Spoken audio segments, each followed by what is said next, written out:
giunok-unok jud ko ang adlaw nabilin akong pitaka ug sa dihang gis ra gid tawo sulod sa akong bag igo gid iplite ug gigutom na ko dinha. So pag human ako og panilihi gusto na gid unta ko mag electric fan kay pertidyong inita ug iga nga naligo na jud ko sa singot ana ug sa dihang ang electric fan kay nagbuot-buot po siya kaguba.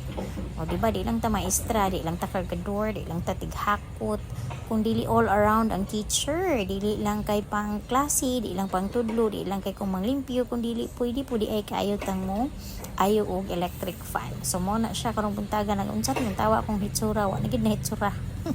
Kay naguba ang electric fan og na kuan siya kanang nalustrid na siya unsay term ana nalustrid siya din kinahanglan pa na kung kwaon ng itong dinha para mabalik na ko tong nalustrid dito sa unahan ug gading sakit na jud kay akong kamot na pero nanikamot jud ko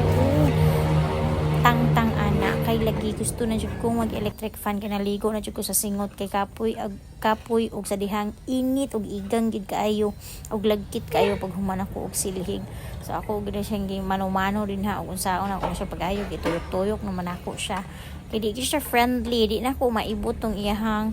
murag nakalak din ha nga mauday to siya kinahanglan nga ituyok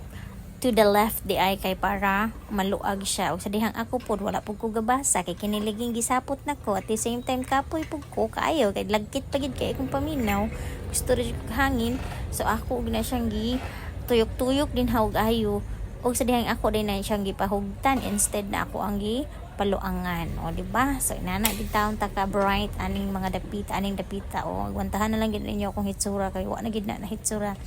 gitindugan naman ako na gilingkuran naman ako na giduot naman ako na siya ayo din ha gigunitan dili gid siya o di ba ay pakapoy-kapoy pang nalalaman akong dagway ug sa dihang na open ra gid na siya kay nakita na ko ang araw nga kuan ra siya dito ra siya i-twist or ituyok dito sa left o di ba bright ka ayo basa-basa po lagi ka may inday aron makabalo ka. So ako na lang gikuha rin na iyahang patuyok-tuyok o to ara mauna siya ang part nga na lost thread. So ako po na siyang gi maumao din ha unsay forma niya na dito siya duha din ha katuhugan nga imo siyang ituhog tong duha ka buhok then ayha na dayon nimo siya hinay-hinay na pud og o di mo na po siyang tuyukon para dili na siya ma-lost thread o sa dihang dugay man ako na-gets nakatuling duha ka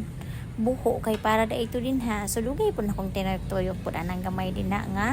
na lost thread o sa dihang nakita na gid guro na ko na siya yes success. So success din ako nakita na nako tong iyang pahugutan and ako po na siyang gimaumao din ha ang dili na gid siya muluag. Next is gibalik na nako ni iyang tuyok-tuyok dire ang sitawag ana niya nga mo tuyok na siya para mohatag og hangin. Nalimot ko kay di man lagi ta ani kuan electrician maestra man lagi ta pero murag electrician naman pud guro ta ani sabay tawag anang tigayo electric fan. So dira na ko nga part ako na pud na siyang gikuha nahulog pagid na dahil lang tawo kong na murag og na lang gid tayo nabilin. Ako na po siyang gitaod ug sa dihan ana siya thread din dili na ko mag-gets dayon ug sa una siya pagtaod nga dili siya magkabansiwag kay naaman siya thread o di ba threaded man na siya. So gimaumao ra na ug sa dihang later on napansak ra gyud na siya din ha no. So pwede ni gid na akong kalagutaan na kay murag gisapot ako kaduha na nahulog na siya din ha murag hapit na gid ta na ko na ilabay ng kuan pero nakanihinumdum ko ay di man din ni ako. Igo raman day ko gipahulam ani para makagamit mi diri sa amuang workstation o di ba at timan na lang ginag-ayo din ha nang ato ang trabaho o sa dihang nataod na siya nalipay na ko ana pero sapot gihapon wala na nako nalimpyuhin na iyang kuan uy abog kay ngano kinahanglan na gid ako og hangin mas piliun pa nako nga makadawat na din ko og hangin og ma-electric fan na nako kaysa anang magtrapo-trapo and besides wala ko'y trapo di po kay ko familiar ani nga lugar or kani akong workstation ug asa ang mga trapo ani. So ako rot na pud akong tissue ito na siya musuksok kapag ko sa ilalong ng lamisa para taon makatuyok ng electric fan o masaksak o sumakses din ang person naka-electric fan na gid ko after 1,000 years na kung ayo-ayo sa electric fan o electric fan ako ana.